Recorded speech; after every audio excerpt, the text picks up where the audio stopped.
এই মুহূর্তে সবচেয়ে বড় খবর, দ্য বিগ ব্রেকিং নিউজ। আপনারা দেখছেন সঙ্গে প্রগতি। সঙ্গে প্রগতি ইউটিউব চ্যানেলে সবাইকে স্বাগত জানিয়ে শুরু করছি আজকের প্রতিবেদন।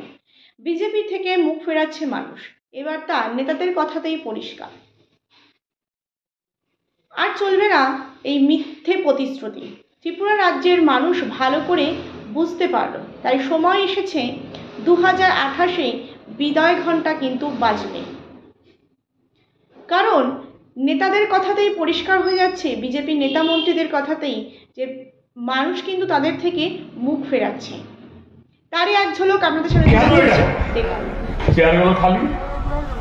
ত্রিপুরামথার মোড় এখন বাম দিকে, তা কিন্তু বামেদের দিকে কিন্তু মোড় ঘুরেছে ত্রিপুরামথা। কারণ ত্রিপুরামথার ভোটাররা, নেতাকর্মীরা যোগদান করছে সিপিআইএমের কিন্তু শক্তি বৃদ্ধি হচ্ছে। জনজাতি শিক্ষার জন্য কি করেছে প্রদ্যুৎ কিশোর বর্মন এবং তার ত্রিপুরামথা দল।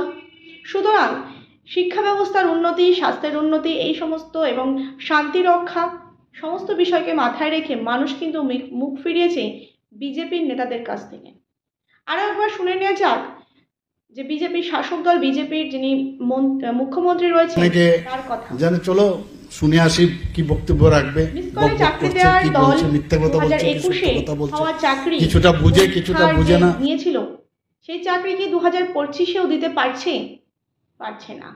বিজেপির জোট এবার কিন্তু সরকারের দুঃশাসনের বিরুদ্ধে শপথ নিল সিপিআই।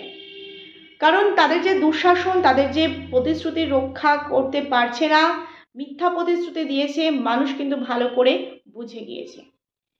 এবং দেখা যাচ্ছে বাইক বাহিনী দিয়ে কি আর বেশি দিন টিকিয়ে রাখতে পারবে এই সরকার? কারণ বাইক বাহিনীর তাণ্ডব কিন্তু আমরা দেখছি, অপশাসন, একেবারে প্রশাসনের যে নীরব দর্শকের ভূমিকা, তাও কিন্তু আমরা দেখেছি।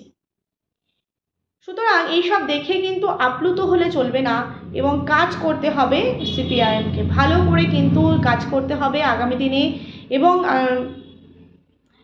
হতাশ হওয়ার কিছু নেই, কারণ রাজনীতিতে সব কিছুই সম্ভব হয়। এবং শুধুমাত্র দেখলে চলবে না, সোশ্যাল মিডিয়ায় অ্যাক্টিভ থাকলে চলবে না, কাজ কিন্তু করতে হবে, মানুষের মধ্যে আস্থা অর্জন করতে হবে এবং নেতা নেত্রীদের, কর্মীদের প্রতি যে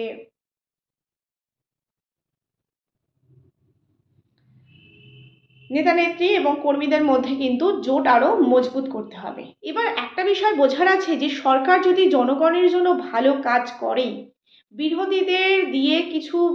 বিরোধীদের বলার কিছু থাকে না, বা বিরোধীদের বলার কোনো তখন দরকার পড়ে না। যেখানে সভা হচ্ছে বিজেপি ত্রিপুরামথার, সেখানে কিন্তু সরাসরি আক্রমণ করছে সিপিআইএমকে। এবং দেখা যাচ্ছে যে বিরোধীদের নিয়ে তখন উল্টো পাল্টা যা মনে আসছে তখন বলছে, জনগণকে ভুল বোঝানোর চেষ্টা করছে। সুতরাং জনগণের জন্য কাজ করে দেখালে বিরোধীদের নিয়ে কিছু বলার দরকার পড়ে না। জনগণ এমনিতেই তখন ভোট দেয়, সাপোর্ট করে। কিন্তু জনগণের জন্য কাজ করলে বিরোধীদের দিয়ে কিছু বলার আর দরকার পড়ে না, এটাই হচ্ছে মূল বিষয়। এবং গতকাল আমি একটা যে সমীক্ষা আলোচনা করেছিলাম, জনমত সমীক্ষা এডিসি ভিলেজ নির্বাচনকে ঘিরে, সেখানে কিছু মানুষ আমাকে কুমন্তব্য করেছেন এবং বলেছেন যে সিপিআইএম ক্ষমতায় আসতে পারবে না। আপনারাই বলুন তো, যে ভিডিও ফুটেজটা আপনাদের সামনে তুলে ধরেছি, নেতা মন্ত্রীদের যে সিপিআইএমকে তীব্র আক্রমণ, তাদের জনসভাতে মানুষ হচ্ছে না, লোক হচ্ছে না, তাদের মুখ থেকেই তো শুনলেন।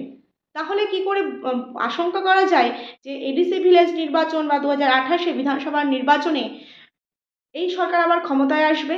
হ্যাঁ, ক্ষমতায় আসতে পারে, যদি কিনা ছাপ্পা ভোট দেয়। ছাপ্পা ভোটের মাধ্যমে জনগণের গণতান্ত্রিক যে অধিকার মানুষ যদি প্রয়োগ করতে না পারে, তাহলে তো ক্ষমতায় আসবেই জোর করে, তখন তো কিছু করার থাকে না। কিন্তু মানুষ কিন্তু এবার বুঝতে শিখেছে, জনজাতি ভোটার থেকে শুরু করে সমতলের মানুষ এবার ঘুরে দাঁড়িয়েছে, মা বোনেরাও কিন্তু ঘুরে দাঁড়িয়েছে। সুতরাং সম্পূর্ণটা কিন্তু নির্ভর করে জনগণের রায়ের উপর। জনগণ যেহেতু একজোট হয়ে তারা যে লাল ঝান্ডার সাথে যে তারা যোগদান করেছে, সেক্ষেত্রে বলা যেতে পারে যে মানুষ কিন্তু এবার ঘুরে দাঁড়াচ্ছে, জনগণের রায়ও কিন্তু ঘুরে দাঁড়াবে। সে এডিসি ভিলেজ নির্বাচন বলুন বা 2028-এ বিধানসভা নির্বাচন বলুন। সুতরাং এই সরকারের কিন্তু বিদায় ঘণ্টা বেজে গেছে, শুধুমাত্র সময়ের অপেক্ষা। প্রিয় দর্শক বন্ধু, আপনারা দেখছেন সঙ্গে প্রগতি ইউটিউব চ্যানেলে নতুন দর্শক হয়ে থাকলে চ্যানেলটিকে সাবস্ক্রাইব করে যুক্ত থাকুন। নতুন ভিডিওর আপডেট পাওয়ার জন্য ভিডিওটি ভালো লেগে থাকলে অবশ্যই লাইক করুন, শেয়ার করুন। আপনাদের মতামত অবশ্যই কমেন্ট বক্সে কমেন্ট করে জানান।